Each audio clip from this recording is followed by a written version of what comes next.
Good day everyone! Another day, another bot. So samahan niyo po ako mamaya para puntahan ang isa sa pinaka-sikat na gawaan ng robot dito sa Pilipinas.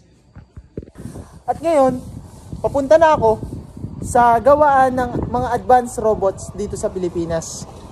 Ito yung mga robot na hindi lamang basta-basta sumusunod.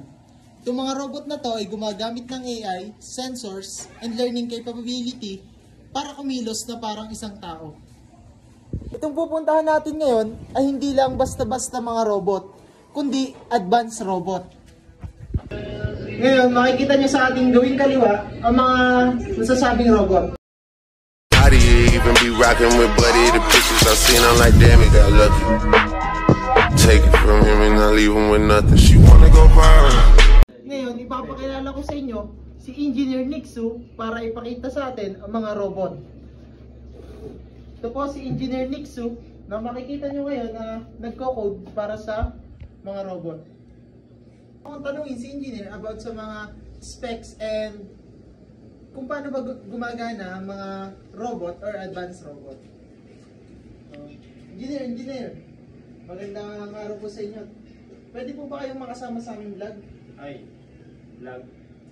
Sige. So, tanong ko lang po sa inyo, Engineer, about po sa inyong mga robot. Ano po ang kanilang mga specs? Paano po sila gumagana? Ano po yung, bakit po sila tinawag na advanced robots? Itong mga invention ko ay hindi lang basta-basta robots. Sila yung mga robots na gumagamit ng AI at saka mga iba't ibang sensors at learning capability para kumilos na parang tao. Itong mga robots na ito ay may kakayahan para mag-act bilang isang tao at mag-assist sa kung ano mang magiging trabaho.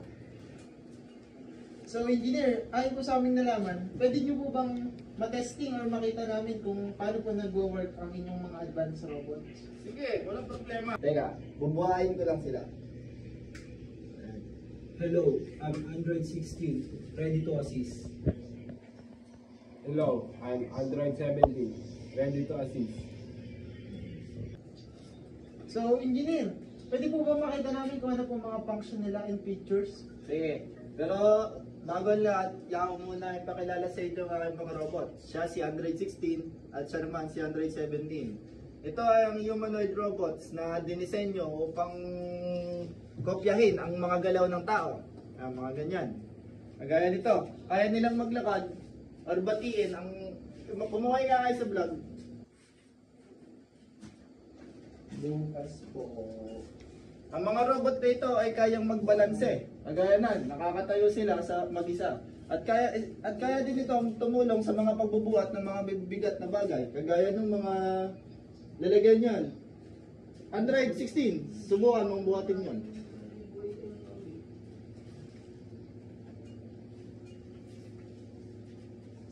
At ipapakita naman sa inyo ni Android 17 kung paano maglakad ang isang robot.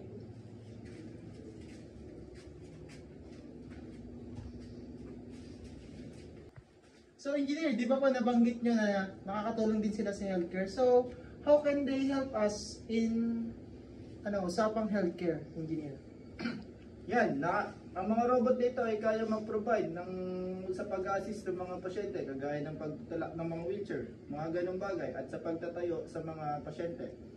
At kaya din nilang gawin ito ng may kasamang pag-iingat kasi nakakapag-isip ang mga robot na ito at may alam din sila tungkol sa mga medisina kasi ginamitan natin ito ng AI.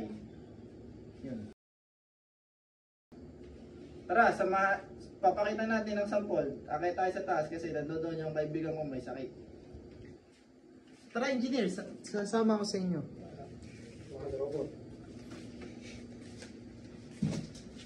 So, Engineer, nasunod sila sa atin. Yes, meron silang ganon. Kasama yon sa sensor na kinabit ko. At tatawag sa sensor na yon ay, teka lang, tactile sensors para sila makaramdam ng movement. Ang galing naman, Engineer. Magaling talaga yan.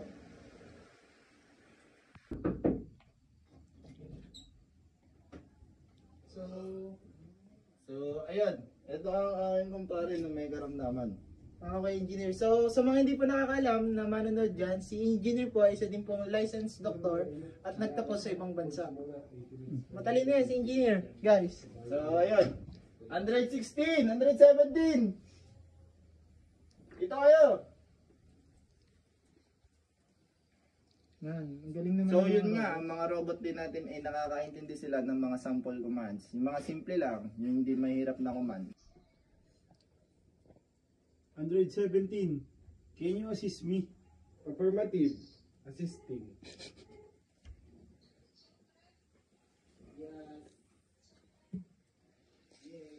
Hindi lang basta-basta ganun ang kayang gawin ng humanoid robot. Kaya din itong ma-detect ang mga vital signs ng tao. Android 16. 80 bits per second, normal. 38.6, not normal.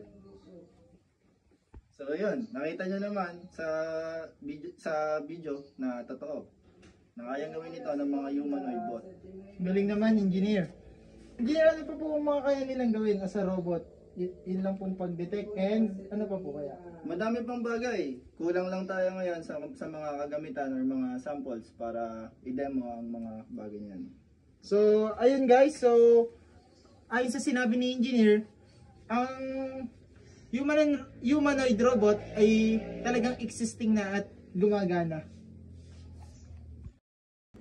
So, kasama ngayon natin si engineer para sabihin pa kung ano mga pwedeng gawin ng mga robot at ano pang pwedeng mga itulong na mga ito sa mga tao at sa kanilang mga trabaho.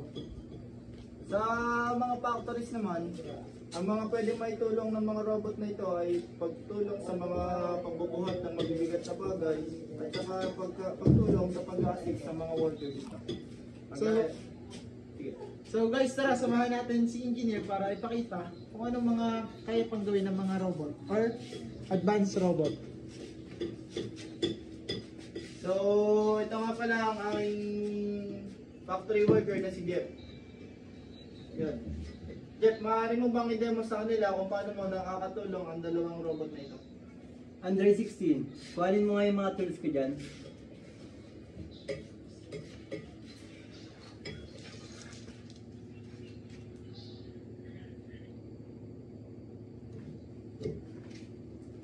So, ayun. Kayang sumunod ng mga robot sa pag-assist sa mga mekaniko at saka yung pagsunod sa mga simpleng utos nito. At hindi lang ito ang kaya ng gawin ng ating mga robot, kaya din nila makapagbigay ng entertainment sa mga tao, kagaya ng pagsayaw. Anong sayaw? Anong sayaw? Eddie Robot! Di ka mawawala, baby. Di magiging sa'yo yung para sa street. So ayun, ang mga humanoid bot na ito ay gumagamit ng AI algorithms para matuto sa mga experience. For example, vision AI to detect objects, motion planning para maiwasan ang mga obstacles, machine learning para gumaling habang ginagamit. Tapos ay, of course, sa kabila ng lahat, may mga challenges din ang mga advanced robotics na ito. Yung sa cost of production nila ay sobrang mahal ito. At inabot ako ng matagal na panahon para makaipon, para mabuild ang mga robot na ito. Pangalawa, ang kailangan ng skills para mag-maintain sa mga robot na ito. Hindi lang basta-basta ang pag-maintenance sa mga robot na ito. Dahil kung hindi natin ito ma-maintain ng ayos, ay maaaring mag-malfunction ng isang sensors or kung ano man, at ito ang maging dahilan para ikasira ng buong robot na ito. Tapos ang robot na ito ay dinisenyo para mag-assist lamang, hindi para palitan ang mga human works. Iba pa rin ang nagagawa ng isang tunay na doktor at iba pa rin ang nagagawa ng isang tunay na factory worker. Kasi ang mga tao ay may emosyon at ang robot ay AI lamang. Yan. So yun guys, nakita nyo ang kahalagahan at kung paano gumagana ang mga humanoid robot and paano yung mga yun nakakatulong sa mga tao. So yun guys, happy robot, happy human. Hello, Android 16. Ready to assist. Yung mga simple lang, yung hindi mahirap na command. 17. Can you assist me? Affirmative assisting.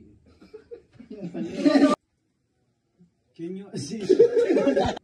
80 bits per second, normal. 38.6. Not normal.